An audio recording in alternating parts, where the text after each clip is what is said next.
빅 시프트라는 책은 새로운 60대 자신다운 삶을 살고 있는지를 질문하고 있습니다.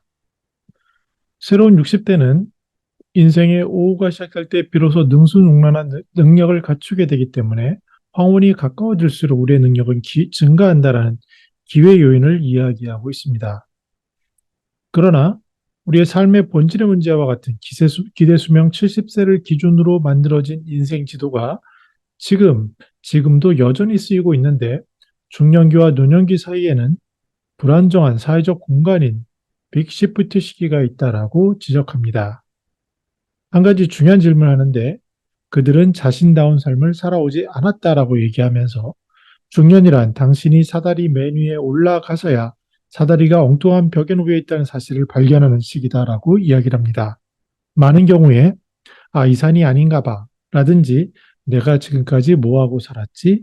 이러한 고민 속에 빠지는 것을 우리는 어렵지 않게 볼 수 있습니다.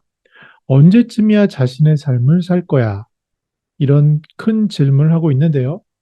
한 사례로 지속 가능한 생활 방식을 선택해서 어떠한 강의 보건 문제라는 직접적인 관계하는 일에 종사하며 이전보다 돈을 적게 벌면서 생계를 유지한 사례를 이야기합니다. 맥킨지는 이러한 새로운 직업과 생활 방식을 택하면서 불안 수준이 약 90% 감소했다라고 추정을 하는데요. 삶을 단순화하는 과정은 반면에 굉장히 고통스러운 경험이라고 이야기를 하고 있습니다. 노인들이 자신은 절대 나무 그늘에 앉아 쉴 수 없다는 것을 알면서도 나무를 심을 때 그 사회는 훌륭하게 성장한다는 그리스의 격언을 생각해 보라고 하는데요. 지금의 60대는 새로운 60대고 새로운 출발을 해야 되고 새로운 가능성에 부합하는 인생 단계를 만들어내야 그래야 우리가 더 희망적이다라는 말을 하고 있습니다. 인생을 크게 4연령기로 나눌 수 있는데 1연령기는 의존적인 유년기, 2연령기는 성인기와 중간 경력직 일자리, 그리고 기존에는 4연령기인 의존과 건강 악화, 죽음의 문턱이 인생의 끝이라고 얘기했지만 이제는 제3연령기인 서드 에이지가 있는데 중간 경력직 및 자녀 양육의 의무가 끝나는 시기, 그리고 의존적인 노년기 사이에 새로운 영역이 있다라고 강조합니다. 이때는 인생의 절정기인데요. 아직 노년기에 도달하지도 않았고 중년기의 현실적인 걱정거리와 삶의 과제에서 자유로운 시기가 있다라고 얘기합니다. 새로운 일, 학습, 성장을 추구하고 어쩌면 인생에서 가장 중요한 공헌을 할 수 있는 기회의 시기가 있다라고 레슬릿은 이야기하는데 우리 삶에 있어서는 조금 더 그 시기가 늦춰지지 않나라는 생각도 듭니다. 우리는 이 인생 단계야말로 개인이 활발하게 성장하고 발전할 수 있는 시기라는 것을 알 수 있고 지속적으로 공헌할 수 있는 인생 단계다라고 얘기합니다. 그러면서 인생 수업에서 어떤 것을 들어야 하느냐라는 지적을 합니다.